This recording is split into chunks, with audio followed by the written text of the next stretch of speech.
Hello, and welcome to the Northeast Regional Library Storytime.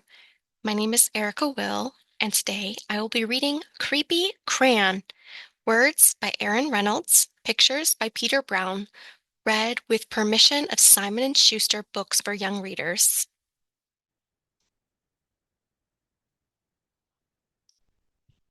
Jasper Rabbit was struggling in school. He was flunking math. He was failing spelling. The only subject he was passing was art. Jasper needed serious help. That's when he found a crayon. It was purple, pointy, and perfect, and somehow it looked happy to see him. That night, Jasper knew he had to study for his spelling test, but Tales from the Carrot Patch was on. By the time it was over, he was way too tired to study. The test was a disaster. Jasper couldn't remember how to spell a single word.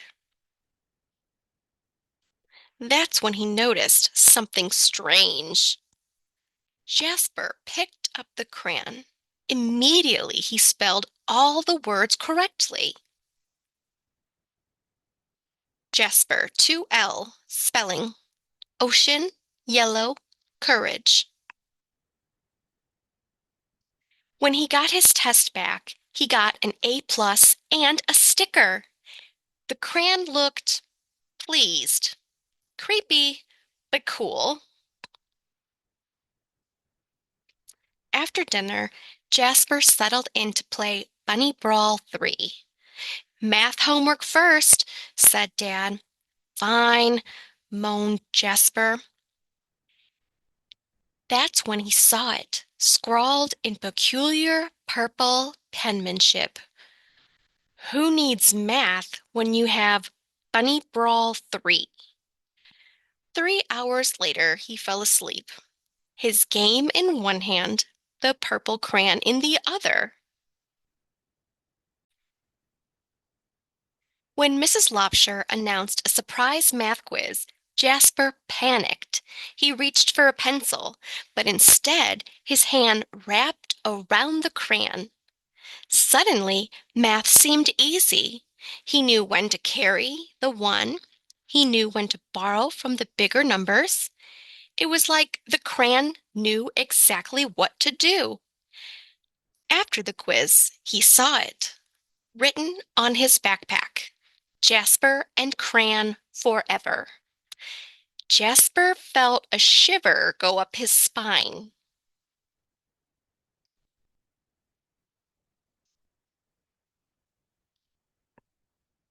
The next day was the deadline for the poster contest. Jasper had been working on his entry for weeks. It just needed a few finishing touches. The purple crayon rolled across the table, all by itself, but Jasper ignored it. Don't ignore me! He shuddered. He scrubbed the writing off the table. He zipped the crayon into his pencil case. He tried to forget all about the crayon. But when he woke up, his precious artwork was better than ever. It was a horrifying masterpiece in purple. Fantastic work, cried Mr. Hoppypot. You should be very proud. But Jasper didn't feel proud. He felt eked out, freaked out, creeped out. Prize-winning poster. When he got home, Jasper descended into the deepest, darkest corner of his basement. He put the crayon in a dusty box and locked it tight. He went to bed feeling much better.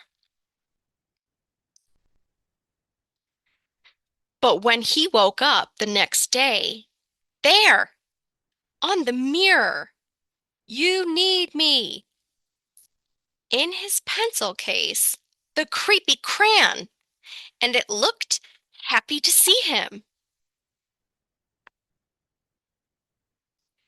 That day, Jasper got all A pluses.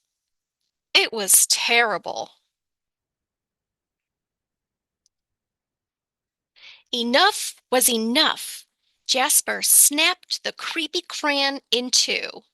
He melted it in the microwave, and he threw the mess into the garbage. He drifted to sleep that night, feeling relieved.